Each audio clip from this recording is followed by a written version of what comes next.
Lagos State Labour Party Governorship candidates don't finish all the Yoruba politicians so when they preach tribal hatred with discrimination among Lagosians so and they greet all of my country people. How na dey now? And they welcome you to this segment of Waiting the Sup, where we bring to you from the kitchen of Sim.Ch Asiri FM. I still be that your one and only personal information chef, 042 Solex, Onya Kukuwa. And may we hear the story we will carry come today. Mazi Gbadebo Rivers will be the Labour Party governorship candidate for Lagos State. He don't post out for one interview winning grant for Channels Television. He said to all the people where they preach to you, say, this person no be full-blooded Yoruba, the other person no be full-blooded Yoruba. He said, make una ask them some simple questions. The number one question when he said, make una ask them, be say, the time when Fulani herdsmen, they come, they cry Yoruba people. Say how many of those politicians stand up to fight for you as a Yoruba man. Him still go ahead, talk about the time when they plan to form the Amatekun security outfit. He said how many of those people where they preach to you now say the other person not be full-blooded Yoruba man. Say how many of them stand up to support the Amatekun security outfit to defend you will be Yoruba man for your own land. He no end there. He said the time when them do end SARS protest where soldiers come shoot the innocent protesters for Lekki Toll Gate. Say how many of those people come out come say how many people where they shoot will be Yoruba come make you help una. The guy don't finally scatter the table where they don't dey shake in legs since. He no end there kwa. The guy still go ahead come ask you say all your Yoruba brothers will be Agberos wey no get any meaningful thing where them they do and the ones where don't waste their life finish for inside drug.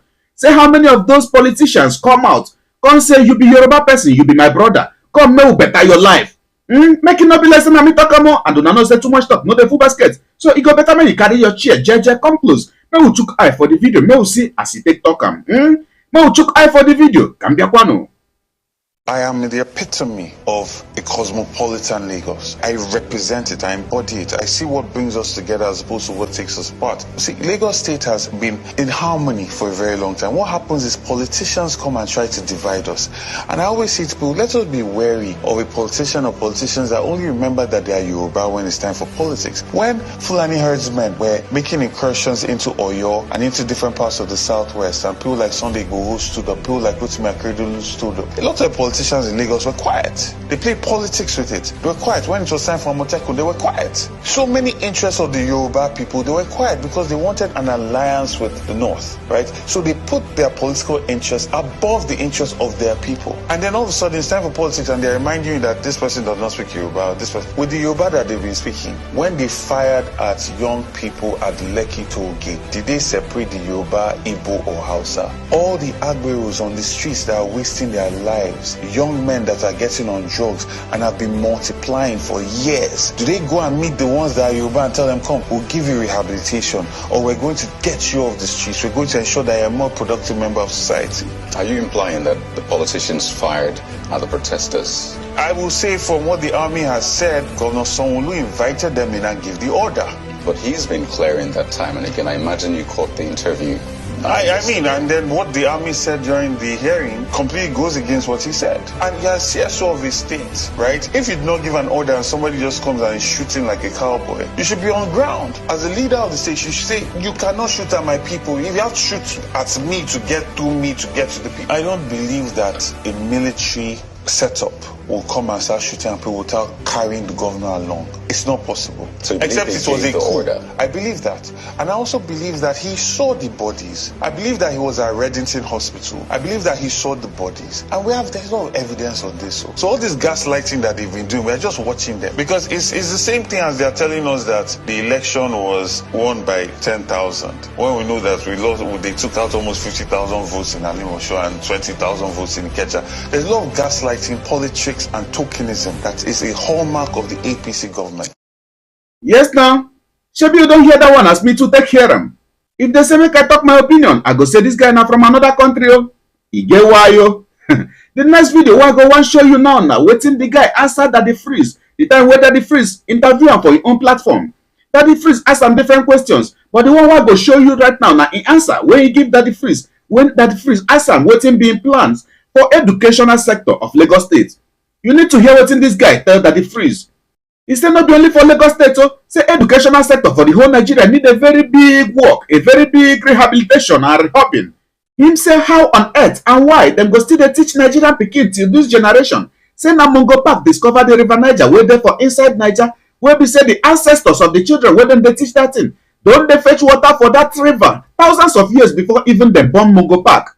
Make you no be like say na me talk am again no. So e go better make you still chill, sit down for your fine chair, make we still chook eye for the video, make we see as im take talk am. Make we chook eye for the video. Kambiakwano. Let's talk about education. You seem to have scored very high in that regard. How do you rate the education in Lagos State currently and Nigeria as a whole?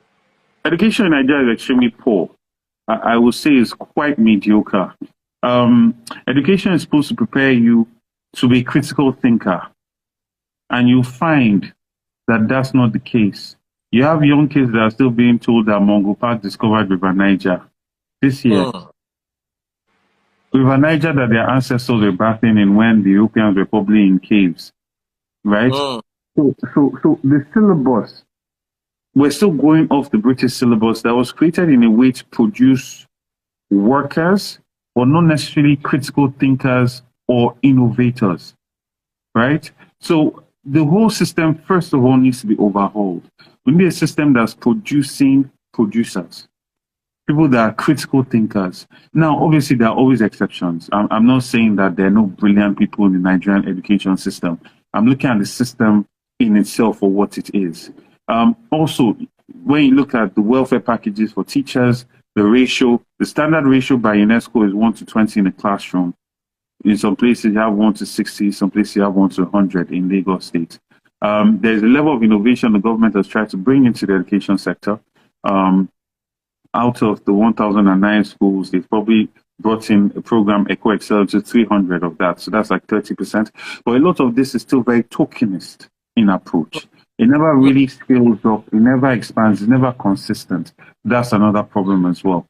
And you still have many children that are walking long distances to get to school, like in the Ojo local government, in the rural communities of Lagos State. And you still have a lot of children that are sitting on the floor, right? They have teachers that are not properly trained, teachers that are not, they're not excited about their job. So a lot has to be done in the education sector. Currently, per capita spend of Lagos State on education is about 8,000 naira, and that needs to be increased, at least doubled. And a lot of investment must be done in teacher training and ensuring that the whole syllabus system, especially in the public school, is more consistent and is improved significantly. And then we also need a situation where we are looking at continuous learning, not just for the young, for the older people, right? So they can keep up, they can have employability skills and actually really make education something that is happening inside the school and also outside school, right? So outside school programs and things like that. The main idea is, because I went to ISL till GSS 3, or SS1, I think. Yeah, SS1. Then I finished my A-levels in Paris. And the thinking from the idea of having practical knowledge, where you're not cramming and drawing computers, right? You have a lot of people that are drawing the process of a chemical reaction, but they never do that chemical reaction. You have people that are memorizing the image of the heart in biology, but they never actually play with a model of the heart. So that's why you find that when a lot of students that study in Nigeria go abroad, they excel, because all of a sudden, they don't have to cram anymore. They are seeing things that they can hold practically, and they have deeper knowledge of it. And that's what we need to have in Nigeria. We need to have very practical knowledge that allows you to be able to earn a living, and it's also peculiar to the peculiarities of your local government. So, for instance, policy for me in a place like Badagry in Ikorodu will be part of your education must be to understand aquaculture, right? Because that industry should be expanded in that particular local government. So for me, education must be very practical, must be something where we move from the cramming side of it, because that seems to be a huge focus in Nigerian education, and make it more practical. And also the economy that we have today now with in-demand jobs, where you don't need to go to school, you spend 6 months learning the skill, you can be earning $1,000 to $2,000 every month, even when you're working in Nigeria. So we need to improve employability skills and open up our young people to the world, because these jobs are in demand, and it's not based on local peculiarities of Nigeria. You can be in Lagos working for a tech company in California, because you can code Python and they need so many people to code. So these are all peculiarities that we need to get in. And also, getting back to, it's not informal, but giving people the skills to produce things, right? So because the dropout rate once you enter high school is significant. A lot of these people drop out of school and they're not going back to school again. So what skills do they have to be able to earn a living so they don't become the next Agbero on the corner, right? I say to people that imagine when you walk on Bond Street or anywhere in London and you're seeing these furniture, most of them are made in Indonesia, right? Are we saying that we don't have craftsmen that can be producing furniture that we're exporting to London, right? And have a whole industry of it, right? So there are a lot of practical things we can open up our economy and education to. And I'm very passionate about education. I understand where you're coming from, and Nigeria's education as a whole needs an overhaul. Yeah. We're going into a dispensation where you could study something in the university or in the polytechnics and end up doing something totally different. Yeah. We found a way of not wasting your time to study law if you want to be a dancer or something. Yes. Why waste $50,000 when it's not like you want to be in the legal team of a dancing company? You understand? We need to fine-tune our education to suit us. That's my understanding of it. Our education was never tailored to suit us. No, it wasn't. But it was fashioned after a society that we're not in any resemblance with. Yes. So we need to have that. And what are your thoughts in that particular regard? Is there... So, go ahead. Oh, no, go ahead. Okay. Yeah, so I agree with you 100%. I feel that one of the first things we need to look at is history.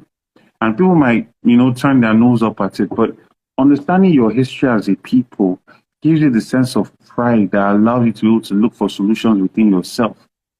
If your mind is programmed that everything that came before the white man is evil, you will never in yourself know that you can solve problems of yourself, right? And our history is great. It's amazing. It has linkages that goes all the way to ancient Egypt.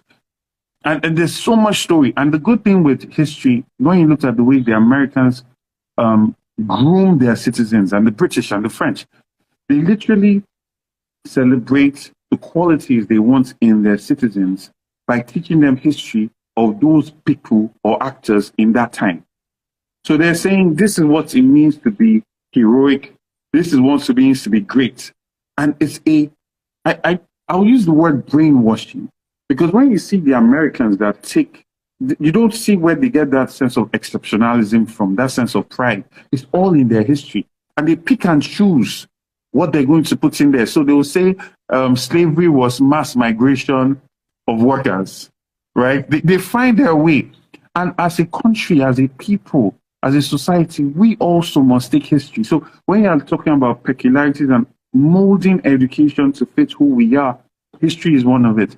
Also, teaching with things that are accessible and are normal to the regular people. So A for apple does not make sense because most people don't know what an apple looks like. A for agbalumo makes more sense, right? And thinking like that. Also, another thing is the advantage of a child, which is a disadvantage as well. Like there was a lady, her name will come to me, where she talked about how children that learn Yoruba from an early age at home, they lose progress because when they get to school, it's almost as though they have to start learning all over again. And then the kids that are spoken to in English from the beginning, they seem to make progress, and then those kids later on catch up.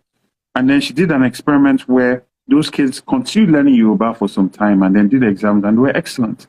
So also taking all these factors into consideration.